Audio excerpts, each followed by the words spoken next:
अच्छा, मुझसे पहले ज़्यादा सड़कें बनी थी क्या? मुझसे पहले मानंदा के पुल का ख्वाब भी किसी ने देखा था? 10 साल से जो लटक रहा था रसेली और खाड़ी, किसी ने देखा था क्या? बिहार में बहुत हुई हकमारी, अब लेकर रहेंगे हिस्सेदारी। नमस्कार, आप देख रहे हैं AF मीडिया टीवी। मैं आपके साथ मीरा पांडे। पूर्णिया जिले के वायसी विधानसभा क्षेत्र में AIMIM के वरिष्ठ नेता जनाब गुलाम सरवर साहब की अध्यक्षता में एक भव्य कार्यकर्ता सम्मेलन आयोजित किया गया। इस अवसर पर मुख्य अतिथि के रूप में प्रदेश अध्यक्ष एवं अमोर विधायक जनाब अख्तरुल ईमान साहब मौजूद रहे। सम्मेलन में पार्टी के राष्ट्रीय प्रवक्ता आदिल हसन, एडवोकेट जनाब इश्तियाक साहब, सीमांचल युवा संगठन प्रभारी जनाब हसनैन साहब, किशनगंज युवा जिला अध्यक्ष जनाब शम्स आगार, जनाब तारिक साहब समेत हजारों की संख्या में कार्यकर्ता शामिल हुए। कार्यक्रम के अंत में पूर्णिया जिला परिषद की वर्तमान अध्यक्ष वहीदा खातून ने धन्यवाद ज्ञापन दिया।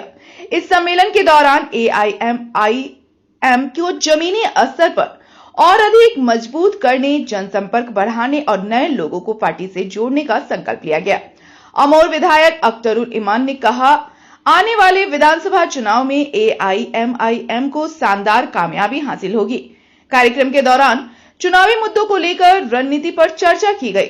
कार्यकर्ताओं में जोश भरते हुए गुलाम सरवर ने कहा कि AIMIM पार्टी हमेशा से दबे कुचले और पिछड़े तबके की आवाज बनकर काम करती आई है। उन्होंने लोगों से अपील की कि इस बार पार्टी को मजबूत कर सीमांचल की बदहाली को दूर करने का मौका दें। सीमांचल में नहीं होने देंगे पक्षपात। अख्तरुल ईमान, AIMIM प्रदेश अध्यक्ष अख्तरुल ईमान ने कहा कि सीमांचल में वर्षों से राजनीतिक उपेक्षा और पक्षपात होता आया है। उन्होंने कहा, अब समय आ गया है कि सीमांचल के लोग एकजुट होकर AIMIM को मजबूत करें। यदि हम संगठित होकर पार्टी के लिए काम करें तो क्षेत्र में हो रहे अन्याय और पक्षपात को खत्म किया जा सकता है। कार्यकर्ताओं में दिखा जोश। कार्यक्रम में भारी संख्या में कार्यकर्ता मौजूद थे। सभी ने पार्टी के प्रति आस्था जताते हुए आगामी विधानसभा चुनाव में मजबूती से उतरने की बात कही। पूर्णिया से हमारे संवाददाता मोहम्मद आसिफ की रिपोर्ट। अच्छा, मुझसे पहले ज़्यादा सड़कें बनी थी क्या? मुझसे पहले मानंदा के पुल का ख्वाब भी किसी ने देखा था? 10 साल से जो लटक रहा था रसेली और खाड़ी, किसी ने देखा था क्या? क्योंकि अख्तरुल ईमान ने जो नौजवानों को जगाया है उसका असर है यार, इसका इस्तेमाल करता हूँ मैं। दो जख्म नहीं सारा जिस्म है छलनी, दर्द बेचारा परेशान है कि कहाँ से उठे। मुद्दा सीमांचल में मुद्दे की कमी है क्या? आज भी सड़कें हैं सारी बस्तियों में, पुल बने हैं सारी जगहों पर, हॉस्पिटल में डॉक्टर है क्या? नौजवान बेरोजगार है कि नहीं? कल कारखाने से बेनियाज है कि नहीं? पर कैपिटा इनकम सबसे कम है कि नहीं? पलायन सबसे ज्यादा यहाँ पर है कि नहीं?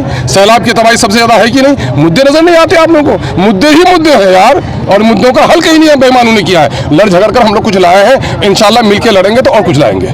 सिपाही तैयार है जंग के लिए, मैं कह रहा हूँ और मजीद तैयारी करो, मस्क करो, अपने मसल को मजबूत करो, अपनी मंजिल पर अपनी नजरें जमाओ। जो लोग बिछड़े हुए उनको जोड़ने का काम करो, जो लोग जुड़े हुए उनको एक्टिव करने का काम करो। आगे की जंग जीतनी है, इंसाफी की लड़ाई लड़नी है। इसमें क्या, जिस तरह 2020 में चुनाव हुआ था, टिकट को लेकर टिकट पार्टी में काम करने के मौजूद में बहुत मजबूती से काम किए थे, लेकिन टिकट देने का वक्त में आप बदल गए थे, उनको लेकर क्या कहेंगे? मेरे अमीर, आज भी मैं कहता हूं कि अगर अख्तरुल ईमान को कल अवैसी साहब टिकट नहीं दे तो अख्तरुल ईमान को नाराज़ नहीं होना चाहिए। MIM का जो रुकन है, MIM के जमात से जो जुड़े हुए हैं, MIM के सदर के फैसलों को मानना चाहिए। तो सर, एक बात है कि बिहार में आबादी के हिसाब से जो है विधायक जो है 40 होनी चाहिए, लेकिन 19 है। मुखिया जो है वो 16, तकरीबन 1650 होनी चाहिए, जिसमें 1180 है। और वार्ड सदस्य की बात करें आबादी के हिसाब से, अगर वार्ड सदस्य सुनिए, ये बात तो आज आप कर रहे हैं ना। बिहार में जो जाति आधारित गणना हुई है, 13 करोड़ का बिहार हो गया है। बिहार में 20,49,000 नौकरियां हैं। मुसलमानों की नौकरी होनी चाहिए 3,68,000, मिली उनको 1,73,000। 1,95,000 नौकरी से महरूम रखा गया है। MIM के अलावा किसी के मुंह में आवाज है क्या? जब आवाज नहीं हो तो मुझे क्यों पूछते हो? उन गोंगों को पूछो जिन मुद्दों पर नहीं बोलता है। मैं तो बोलता ही हूँ, तो बोलने वाले को क्यों बोलो? चलने वालों को क्यों करोगे? चलो, जो सोया हुआ है उसको जगाओ ना यार। मैं कह रहा हूँ कि स्पेशल इंटेंसिव जो रिवीजन है ये कराना इलेक्शन कमीशन का संवैधानिक हक है, मैं उसका इनकार नहीं कर सकता हूं। लेकिन समय कम दिया गया है और ये तेज दौड़ाने के नतीजे में 25 तारीख तक डेट दिया गया है, लेकिन समझिए कि 15 तारीख तक ये लोग करा रहे हैं। मैं ये सिर्फ ये सवाल करता हूँ डिस्ट्रिक्ट एडमिनिस्ट्रेशन से कि कम अज़ कम लोगों को उसका रिसीविंग दिलवाइए और लोगों के नाम का सही इंदराज होना चाहिए। जिस तरह से पिछले दिनों में आपका जो डेटा ऑनलाइन किया गया रेवेन्यू में, खाता खतियान को वो किया गया, वेंडर को दे दिया गया टेंडर, उसने नाम को कलीमुद्दीन को कालूराम लिख दिया, खाता की जगह पर खतियान, खाता की जगह पर प्लॉट लिख दिया, प्लॉट की जगह पर एरिया लिख दिया, और आज बिहार की सारी आवाम जा कर के वो परिमार्जिन करने पर, परिमार्जिन प्लस करने पर, खेत खाए घोड़ा मार खाए जोला, गलती किया उनके लोगों ने और आज परेशान आवाम है।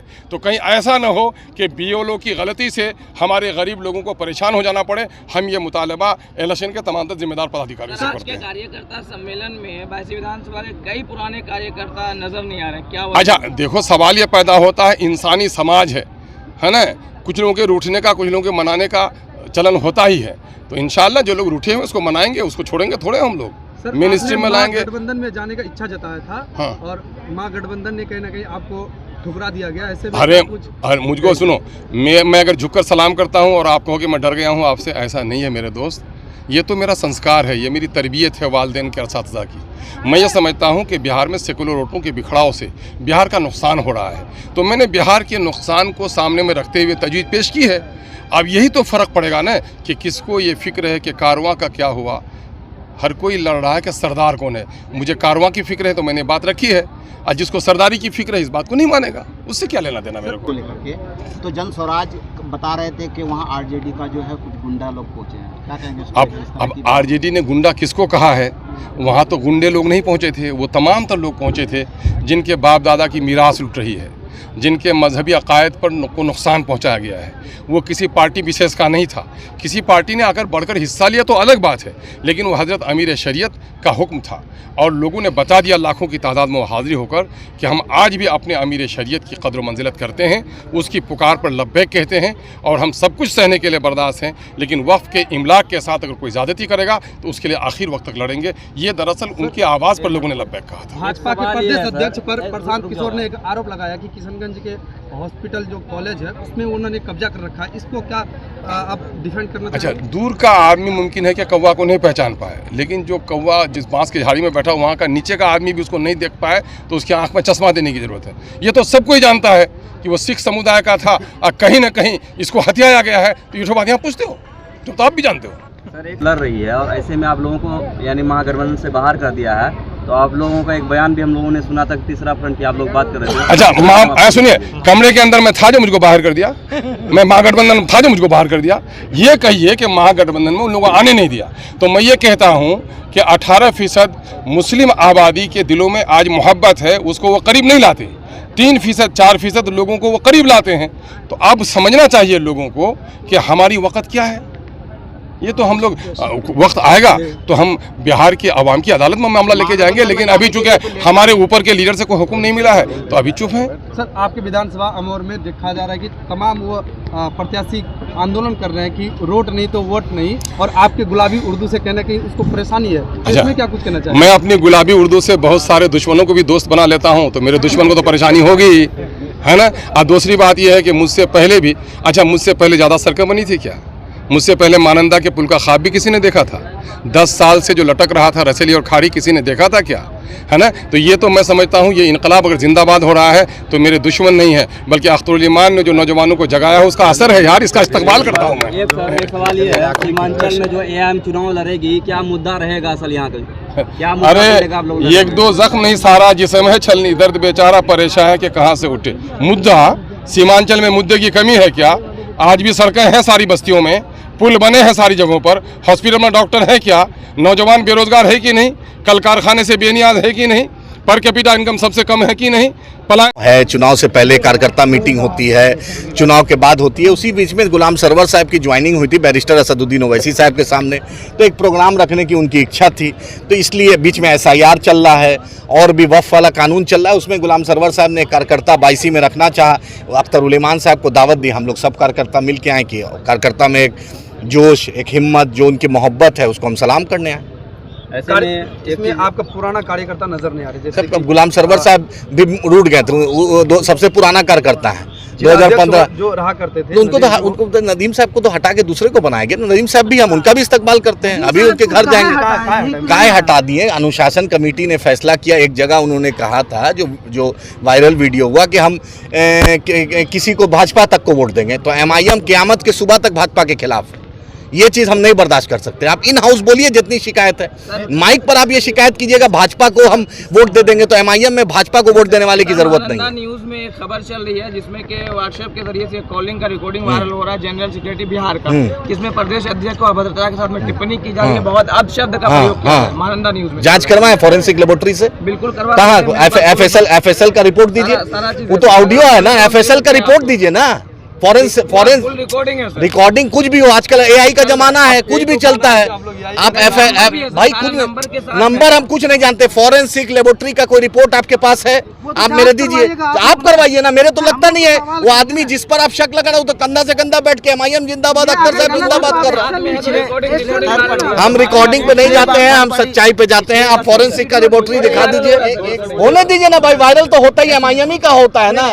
दूल्हे भाई का सबको चर्चा करना है, भाजपा को सबसे ज्यादा एमआईएम की चिंता होती है, नेशनल चैनल को ओवैसी साहब की चिंता होती है, वही दूल्हे भाई को फिर विदेश में भेजता है। होता है एमआईएम है तब ना चर्चा हो रही है, कहाँ दूसरे पार्टी की हो रही है। किशोर का कहना है बिहार में अब कलम का जगह कट्टा चलेगा, इसको किस नजर से देखते हैं? अब हम तो ये सुने नहीं है। प्रशांत किशोर जी, हाँ प्रशांत किशोर जी, ये बात उनको तो हम इज्जत करते हैं प्रशांत साहब की कि अब कट्टा कौन चलाएगा, क्या चलाएगा। वो तो कल मोदी जी के भी साथ रहे हैं, नीतीश जी के साथ भी रहे हैं, राहुल जी के भी साथ रहे हैं, सबके साथ प्रशांत जी रहे हैं। तो अब कहाँ का बंगाल का मछली खाए हैं, गुजरात का ढोकला खाए हैं, मोदी जी का ढोकला खाए हैं कि दिल्ली के केजरीवाल जी का दही भल्ला खाए हैं, तो हम नहीं बता सकते। प्रशांत जी बहुत बड़े लीडर हैं, तो बड़े लीडर पे हम क्या टिप्पणी करें। सर एक सवाल और है, हाँ। आपने कहा कि मतलब जिला जो अध्यक्ष है उनको निकाला गया है, लेकिन जिस वक्त उन्होंने वो बयान दिया था उसके 2 महीना के बाद भाई होता है, जब पार्टी संज्ञान मिली, अनुशासन कमेटी की बैठक हुई, उसके बैठक में चर्चा हुई कि हम भाई इसका नेगेटिव इम्पैक्ट जा रहा था कि भाजपा को हम वोट दे देंगे। ये एमआईएम नहीं ना हो सकता है। उन्होंने कहा भी कि नहीं,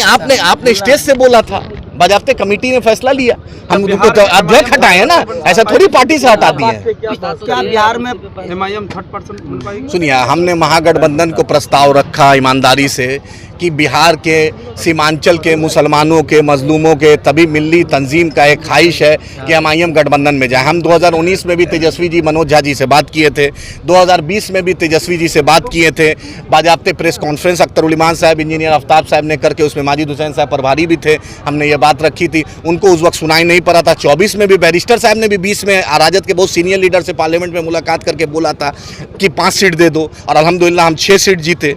उसके बाद 2024 में भी हमने प्रस्ताव रखा था, हम 2025 में भी रह रहे, ताकि बिहार का जो 38 जिला है, 243 विधानसभा, 40 लोकसभा, 101 अनुमंडल, 8,500 पंचायत, ये जान ले कि एमआईएम बीजेपी के खिलाफ थी, है और क़यामत की सुबह तक रहेगी। हम चुनाव लड़ेंगे, मजबूती से लड़ेंगे, लेकिन अगर आप हमें हिस्सेदारी दीजिएगा तो मिल के लड़ेंगे, नहीं तो गोपालगंज, कुर्नी, रानीगंज, इमामगंज आपके सामने है। सब लोग, 2 लोग लड़े, तीसरे को फायदा हुआ। जिस दिन से हमने महागठबंधन में जाने की बात की, दिलीप जायसवाल को लूज मोशन हो रहा है, पूछिए जायसवाल जी से।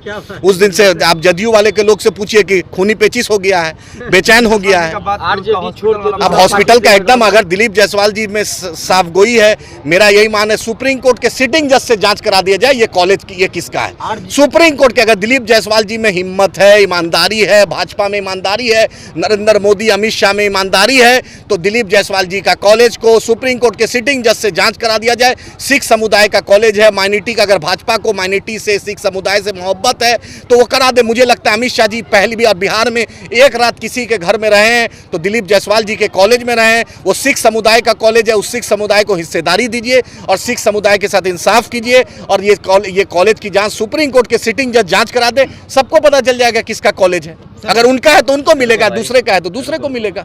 सर बिहार में कितनी सीटों पे मतलब इसका फैसला बैरिस्टर असदुद्दीन ओवैसी साहब, अख्तर उल इमान साहब करेंगे, इंजीनियर आफ्ताब साहब करेंगे। हम लोग जैसे कार्यकर्ता हैं, जो आदेश आएगा उसको मानेंगे। आखिर में एक सवाल है कि आप लोग एआईएम की टीम जो है मुख्य चुनाव आयुक्त से आप लोग मिले थे, हाँ। किस मुद्दे पे लेकर मिले थे और क्या आश्वासन? हम लोग SIR को बोले कि ट्रांसपेरेंसी लाइए, ब्लॉक में जो भीड़ लग रही है, जिला में जो अनुमंडल में भीड़ लग रही है, उसमें दिक्कत हो रहा है, पब्लिक का दिक्कत को दूर कीजिए, साफ मामला कीजिए। हमने यही गुजारिश की कि ये जो हड़बड़ी में कनपट्टी का शादी नहीं होना चाहिए, कनपट्टी का जो शादी भिड़ा के जो कनपट्टी वाला बार होगा, हम कोशिश करेंगे, जब जो बीजेपी को हराना चाहेगा हम उसके साथ हैं, क़यामत की सुबह हम बीजेपी के खिलाफ हैं।